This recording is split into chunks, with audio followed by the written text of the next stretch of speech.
રીતના સ્પષ્ટપણે જોવા મળી રહ્યું છે. કેમેરામેન અબુ મિર્ઝા સાથે મુકેશ ગુરવ, દિવ્યાંગ. कौन सी क्लास पढ़ती थी? 8 में।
ભાઈ ચાલો રેડી. 1 મિનિટ ઉભા રહે ભાઈ.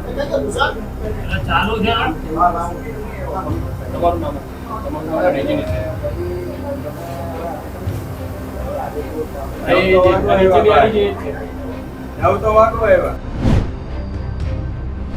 ફીસ તો એને આવી ત્યારની એડમિશન ફી જમા નથી કરેલી, પણ એ બાબતે ક્યારે એને ટોર્ચર કરવામાં નથી આવતું, કેમ કે અમારા બાળકોની 5-5 વર્ષની ફી બાકી છે, પરંતુ ક્યારેય કોઈ બાળકો ઉપર ટોર્ચર કરવામાં નથી આવતું, કોઈને કહેવામાં પણ નથી આવતું. એના વાલી સાથે જ અમારો થ્રુ કોન્ટેક્ટ થાય છે.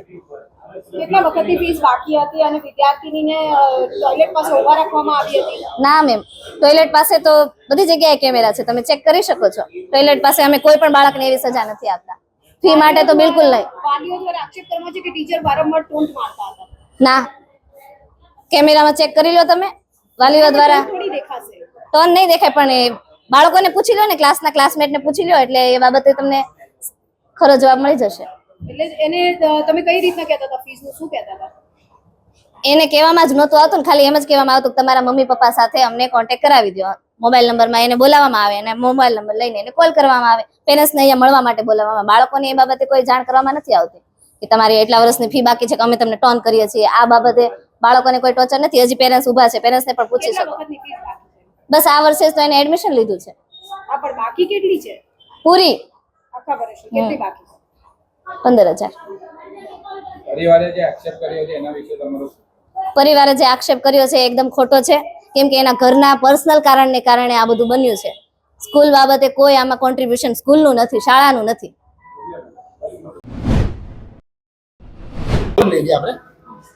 ડીઓ કચેરીથી આપે જે રીતની તપાસ શરૂ કરી છે તે બાબતમાં જ અમે તપાસ કરવા માટે આવ્યા. પ્રાથમિક તપાસની હજી શરૂઆત જ થઈ છે. છોકરાઓ પાસેથી અમે લોકોએ સ્ટેટમેન્ટ લેવાની શરૂઆત કરી છે. એ હવે સ્ટેટમેન્ટ અમે લોકો વાંચવું હોય તો તેના પરથી નક્કી થશે. છોકરી દ્વારા શું જણાવવામાં આવ્યું? આજે હમણાં તમે લઈ જઈ રહ્યા છો એને? એ એમની બાજુમાં બેસે છે એટલું ખબર પડી છે, એટલે હું એમનું રિટર્નમાં સ્ટેટમેન્ટ લખવા માટે લઈ જઉં છું. मेरा नाम साक्षीमा जायसवाल है। सक्सेस क्या हुआ? उससे कोई बीएफ था तो उसके घर में पता चल गया था, उसके घर में शायद टॉर्चर किया जा रहा था। अभी से नहीं, बीएफ को पता चलने से पहले भी उससे टॉर्चर, मतलब उसके घर, उसको क्या माना था कि उसके घर वाले उससे प्यार वार नहीं करते हैं, उसके भाई बहन को ज्यादा प्यार करते हैं, क्योंकि ना उसके घर पे कुछ भी होता था सारा नाम उसी पे आता था, चाहे छोटी बात हो चाहे बड़ी बात हो, सब लोग उसी को बोलते थे। तो तुझे कैसे पता कि उसका बीएफ है? उसने ही मेरे को बताया था। क्या बताया था? उसने मेरे को बोला था कि मैं एक लड़का है, मेरे को बहुत अच्छा लगता है, मतलब कैसे मेरे को पता, वो मैं जानती हूँ, उस लड़के को भी मैं जानती हूँ, तो मतलब सोसाइटी में रहता है ना वो हमारे, तो वो लड़का गांव चला गया, उसके भाई का कुछ हुआ था उसके भाई के साथ, उसका भाई का किसी ने मर्डर कर दिया था, तो इसी केस के लिए वो गांव गया है बिहार अपने। तो उसने मेरे को बताया था कि अब वो है नहीं तो मेरे को अच्छा नहीं लग रहा है उसके बिना कुछ भी, तो और मेरे को उसकी बहुत याद आ रही, पता नहीं क्यों ऐसा हुआ। तब उसको पता चला था कि हाँ वो उसको पसंद करने लगी है। तब उसने मेरे को बताया था कि वो अच्छा लगने लगा है। तो नंबर पता नहीं कहाँ से उसको उसका नंबर मिल गया। तो फिर वही कॉल वॉल पे बात चालू हो गई। तो उसके घर वालों को शक हुआ कि ये किसी से कॉल पे बात करती है। तो उसके पापा ने पता नहीं कहाँ से सेटिंग किया, रिकॉर्डिंग चालू कर दिया। हाँ, तो संजय को उसने मेरे पास फोन किया। वो अपने बीएफ से पहले बात कर रही थी। उसके भाई लोग देख लिया, तो भाई पहले उसका घर गया। हाँ, फिर उसने जब भाई उसके घर गया ना, तो वो मेरे को फोन करके बोलती क्या है कि अगर मेरी मम्मी घर से फोन कोई करेगा ना, तो बोला कि मुझसे बात करी थी स्कूल के बारे में। उसने मेरे को ऐसा बोलने को कहा। तो मेरी मम्मी उस टाइम बाहर जा रही थी कहीं। तो मेरी मम्मी को मैंने बोला कि ऐसा बोल देना अगर उसका फोन आए उसके घर पे से किसी का। तो उसने ऐसा बोला भी था मेरी मम्मी ने। तो मेरी मम्मी ने शाम को उसके पास भी गई थी मेरी मम्मी शाम को। तो मेरी मम्मी ने उससे पूछा क्या हुआ था बेटा, क्यों ऐसा फोन करके बोलने को बोला। तो मेरी मम्मी को उसने बोला कि आंटी ऐसी ऐसी बात है। वो रोने लगी थी उस टाइम। ऐसी ऐसी बात है, मेरे घर पे पता चल गया, मेरे घर वाले मेरे को बहुत मारेंगे और मैं क्या करूँ आंटी, कुछ समझ नहीं। एक तो वैसे में मेरे घर वाले मुझे प्यार व्यार नहीं करते हैं, मेरे को जीने नहीं देंगे, ऐसा उसने बोला था। मेरी मम्मी को बोला था ऐसा। मेरा नाम विजय है। मेरी बहन आदर्श पब्लिक स्कूल गोड़ादरा में आई है। वो स्कूल और क्लास 8 में पढ़ती थी। तो उसको फीस के लिए बहुत टॉर्चर किया। वो घर पे आके एक बार रोई थी। तो उन्होंने बोला कि मेरी बहन ने बोला कि वो पूरे दिन बाहर खड़ी थी क्योंकि फीस नहीं भरी। तो मेरी मम्मी पापा ने बात की थी स्कूल में फ़ोन लगाकर। तो वो बोलते हैं कि आप जब फीस भरोगे तभी आपको स्कूल में बैठाएंगे। मेरी बहन को ऐसा बोला। तो फिर हमने वापस बात की तो वो बोले ठीक है। तो उस दिन मेरी बहन स्कूल गई थी तो भी उसको पूरे दिन बाहर खड़ा रखा। उसको बार बार तो फीस के लिए बोला गया कि फीस लेके आओ, फीस लेके आओ। मेरी बहन घर पे आके रोती थी। तो हमने वापस पूछा तो वो बोली कि उस दिन भी हमने जो बात की थी उसके बाद भी वो बाहर खड़ी रही। तो फिर मेरे मम्मी पापा ने बात की तो भी वो कुछ माने नहीं। तो मेरे मम्मी पापा ने बोला 3-4 दिन में फीस भर देंगे, उसके बाद भेज देंगे। तो भी मेरी बहन स्कूल गई तो भी वो लोग नहीं माने, उसको बाहर खड़ा रखा। तो भी वो रो रही थी घर पे आके। तो फिर मेरी मम्मी नीचे बैठी थी। हमारे किराना स्टोर दुकान है। तो मेरी मम्मी नीचे बैठी थी और मेरे पापा सर्विस के लिए बाहर कहीं काम पे जाते हैं। तो फिर मेरी मम्मी नीचे थी तो मेरी बहन को कुछ काम के लिए ऊपर भेजा था। तो वो दरवाजा नहीं खोल रही थी। तो फिर मेरी मम्मी ऊपर दौड़ कर गई कि क्या हुआ। तो दरवाजा तोड़ा मेरी मम्मी ने। फिर देखा तो उसने ऐसा कदम उठा लिया। जो स्कूल जाती है वो कोई फीस बाकी था, तो मास्टरों ने टॉर्चर किया, उसको स्कूल के बाहर खड़ा रखा। वो डिप्रेशन में आके घर पे आके फांसी खा के मर गया। और भविष्य में मैं तो ये कानून कायदे से इस स्कूल वाले को कुछ सबक सिखाए, कुछ भविष्य में अगले बच्चों को किसी का कोई ऐसा बनाव नहीं बने। તદ્દન આક્ષેપ પાયા વિહોણો છે। એવી કોઈ ઘટના થઈ નથી। 8 તારીખે છોકરીના પેરેન્ટ્સે જ્યારે છોકરીની ફી બાકી હતી ત્યારે ટીચર લઈને આવ્યા હતા નીચે કે સર આની ફી બાકી છે। તો નીચે ઓફિસમાં આવી હતી ત્યાર પછી મેં વાત કરી કે દીકરા તારા પેરેન્ટ્સ ફોન ઉચકાવતા નથી, તું તારો નંબર આપ ને તું વાત કર। ત્યાર પછી પેરેન્ટ્સને કોમ્પ્યુટરમાં બેઠી હતી 10-1 મિનિટ માટે। પછી હું આવી ગયો તો બહાર ગયો હતો। પછી એના પેરેન્ટ્સને મેં ફોન કરી, ડિસ્કસ કરી, વાત કરી અને પેરેન્ટ્સે પણ મને જવાબ આપ્યો કે સર અત્યારે હું હાલમાં બહાર છું।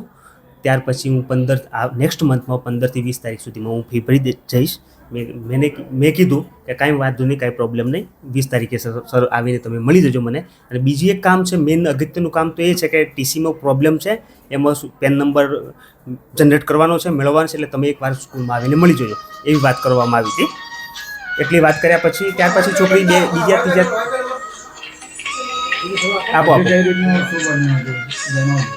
ત્યાર પછી છોકરી 3 દિવસ કન્ટિન્યુ સ્કૂલમાં આવી છે અને ત્યાર પછી 13 તારીખથી છોકરી આવવાનું બંધ કરી દીધેલું છે। 13 તારીખથી અત્યાર સુધીમાં છોકરી આવવાનું બંધ કરી દીધું છે અને કાલે આ ઘટના બની। અમે તો ખાલી નોર્મલી ફી માટે પેરેન્ટ્સને સાથે વાત કરી છે। છોકરીને અમે અમારી સ્કૂલમાંથી કોઈ દિવસ છોકરીને કાંઈ કહેતા નથી। કોઈ પણ છોકરાને, એને બેન છે, એને એક નાની બેન છે, એ પણ સ્કૂલમાં અત્યારે ઓલરેડી આવે જ છે। અમે છોકરાને કોઈ પણ પ્રકારે દબાણ ફી માટે કરતા જ નથી। 2 વર્ષની ફી બાકી છે તેમ છતાં અમે કોઈ દિવસ કોઈ છોકરાને રોક્યા નથી। પરિવાર એકદમ તદ્દન પાયા વિહોણી વાત છે। એવું કોઈ 8મા ધોરણમાં ભણતી ખટીક ભાવના નામ છે। કેટલા વર્ષની ફી બાકી હતી એમને? એ તો આ વર્ષે જ એડમિશન થયું છે અને ફી તો એના ફાધર સાથે વાત થઈ ગઈ હતી અને 20 તારીખે ભરવાના હતા। ટોયલેટની બહાર તમે ઊભા રાખતા એકદમ નથી ને? એકદમ ખોટી વાત છે. ટોયલેટની બહાર ઊભા જ નથી રાખ્યા. ટોયલેટની બહાર ડાયરેક્ટ છોકરી નીચે ઓફિસમાં જ આવી ગઈ. સમગ્ર ઘટનાની જાણ ડીઓને કરવામાં આવી છે. હા સર, વાત થઈ, કોન્ટેક્ટ ચાલુ છે સર સાથે, વાત થઈ ગઈ છે. ડીઓને શું જવાબ તમારા તરફથી? હવે સર આવે છે, ડીઓની ટીમ આવે છે, પૂરી ચેકિંગ માટે આવી ગઈ છે, આવે છે રસ્તામાં, 5 મિનિટ માટે આવી જશે. એટલે તમારું કેવું છે કે પાયાવીઓનો હા, તદ્દન વાત છે. કાયદેસર કાર્યવાહી ચાલુ છે. જે તે પુરવાર થશે પછી એને જાણ કરવામાં આવશે. અત્યારે કાયદેસર કાર્યવાહી પોલીસશ્રી મારફતે અત્યારે કાયદેસર કાર્યવાહી ચાલુ છે અને ત્યાર પછી જે કંઈ સાચું હશે એ બહાર આવશે. તમે અગાઉ કઈ અલગ નિવેદન આપ્યું હતું? અલગ કોઈ નહીં. અને અત્યારે તપાસ, કાયદેસર રીતે તપાસ ચાલુ છે. એના પછી જે કંઈ પુરવાર થશે ત્યારે એને યોગ્ય નિર્ણય લેવામાં આવશે. શાળાના સંચાલક લોકો બચાવ કરી રહ્યા છે એ વસ્તુ ખોટી છે. એવી રીતે જે ખોટું હોય તેનો સાથ આપવાનું નહીં હોય છે, પણ એ લોકો ખોટુંનો સાથ આપે છે એ વસ્તુ સારી નથી. જ્યારે શબ્દ સારા છે, બેટી બચાવો ને બેટી પઢાઓ એવા શબ્દો છે, છતાં પણ એ લોકો ફીસના માટે આવી રીતે ટોર્ચર કરીને છોકરીને મજબૂર કરવામાં આવે છે કે એ સુસાઇડ કરે છે. આ વસ્તુ તદ્દન ખોટી છે. આવા સંચાલકો સામે કડક પગલાં લેવા જોઈએ પ્રશાસને અને આખા એમને કરવું જોઈએ જે સાચું છે. સ્કૂલ વખતથી 1-2 વખત ફોન આવ્યો ફીસ માટે, તો એમને રિક્વેસ્ટ કરી છે કે આ મહિનામાં આગલા મહિનામાં તમને ફીસ ભરી દેવામાં આવશે. એમની તદ્દન રેકોર્ડિંગ બધું છે એમની અમારી પાસે, અને પ્રિન્સિપલ સાહેબે ને રિક્વેસ્ટ કરી કે સાહેબ આવતા મહિને તમારી ફીસ ભરી દેવામાં આવશે. આટલી રિક્વેસ્ટ કરવા છતાં છોકરીને 81 મિનિટ સુધી નીચે બેસાડવામાં આવીને એને ટોર્ચર કરવામાં આવી છે. આ વસ્તુ ખોટી છે. એના માટે છોકરીએ ખોટા પગલાં ભર્યા છે. આનું પૂરેપૂરું જવાબદાર સ્કૂલ પ્રશાસન છે. એમની સામે કડક પગલાં ભરવા જોઈએ. આટલી મારી માંગ છે. સુરતની અંદર ઘોડાદરા વિસ્તારમાં રહેતી એક દીકરીએ ગળાફાંસો ખાઈને આત્મહત્યા કરી. આટલી નાની ઉંમરમાં આત્મહત્યા કરી કારણ કે એમને, જેમ એમના પરિવારે જણાવ્યું એ પ્રમાણે, કે સ્કૂલની અંદર એમને માનસિક અને ટોર્ચર કરવામાં આવતું. સ્કૂલમાં ફી સમયસર નહોતી ભરાઈ, જેના કારણે દીકરીને 2 દિવસ સુધી ટોયલેટની બહાર ઊભી રાખવામાં આવી. સાથે સાથે પરીક્ષામાં પણ ના આપવા દીધી. તો આવી રીતના માનસિક ત્રાસ આપવામાં આવતો હતો સ્કૂલ તરફથી, જેના કારણે અંતે કંટાળીને દીકરી આત્મહત્યાનું પગલું ભર્યું છે. ખરેખર જે શાળાની અંદર જે બાળકોના ઘડતર માટે આપણે આપણા બાળકોને મૂકતા હોઈએ, આપણા દેશના ભવિષ્યની વાત કરતા હોય, પરંતુ જ્યારે આપણું બાળક જ શાળાની અંદર સુરક્ષિત નથી, એમને માનસિક ત્રાસ આપવામાં આવે છે, તો કઈ રીતના આપણે ઘડતરનું પણ વિચાર કરી શકીએ. તો અમારી એટલી જ માંગણી છે કે આ શાળાના સંચાલકો સામે કાયદેસરની કાર્યવાહી થાય, યોગ્ય રીતે તપાસ થાય, અને જે કોઈ આ ઘટનામાં પાછળના જે જવાબદાર છે, આ ગળાફાંસો દીકરીએ ખાધો છે એના પાછળના જે કોઈ જવાબદાર છે એમના સામે કાયદેસરની કાર્યવાહી કરવામાં આવે, જેના કારણે ભવિષ્યની અંદર આવી કોઈ દીકરી કે દીકરો કોઈ આત્મહત્યા તો દૂરની વાત છે, પણ માનસિક ત્રાસથી પણ ના પીડે. જેના કારણે અત્યારે આવી યોગ્ય કાર્યવાહી કરવામાં આવશે તો ભવિષ્યમાં આવી કોઈ ઘટના નહીં બને, કોઈ પરિવારે પોતાનો દીકરો અથવા દીકરી નહીં ગુમાવી પડે. પરંતુ જો આ કાર્યવાહી માત્ર ને માત્ર દેખાવ પૂરતી થશે તો ભવિષ્યમાં આવી ઘટનાઓ ઘટવામાં વાર નહીં લાગે. એટલે અમારી હાથ જોડીને એટલી જ વિનંતી છે કે આ શાળા સંચાલકો સામે કાયદેસરની કાર્યવાહી કરવામાં આવે. એમની સાથેના રાજકીય લોકો માનો કે જોડાયેલા હોય, ભલામણ હોય, તમામ વસ્તુ નજરઅંદાજ કરીને એમના પાછળ કાર્યવાહી કરવામાં આવે, જેથી એવી કોઈ ઘટના બીજા કોઈ પરિવારના દીકરા દીકરી સાથે ના બને. જય હિન્દ.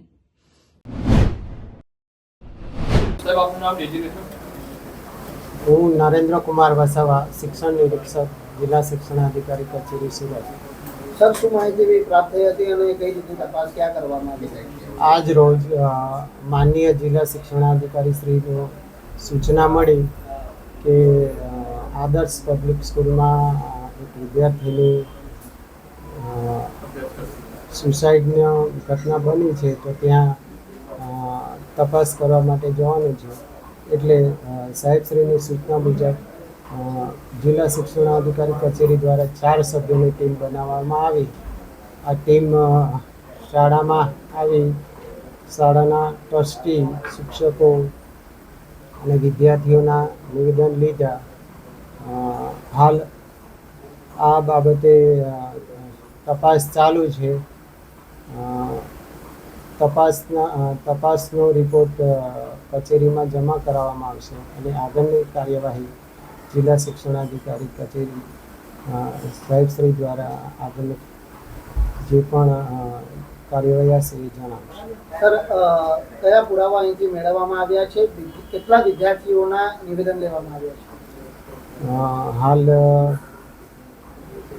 જે વિદ્યાર્થીની જે વર્ગખંડ ક્લાસમાં અભ્યાસ કર્યું એ ત્યાંથી 10 થી 11 વિદ્યાર્થીઓના નિવેદન લેવામાં આવ્યા છે અને એના આધારે તપાસ ચાલુ છે. પ્રાથમિક તપાસમાં શું બહાર આવ્યું? અત્યારે હાલ તપાસ ચાલુ હોય આ બાબતે હું કંઈ કહી શકું નહીં. આ સિવાયના પુરાવા શું લેવામાં આવ્યા છે? હાલ જે શાળાના શિક્ષકો અને જે એમના ટ્રસ્ટી છે એમના લેખિત નિવેદન લેવામાં આવ્યા છે. સીસીટીવીના ફૂટેજ મેળવવાની કાર્યવાહી હાલ ચાલુ છે. ઓકે.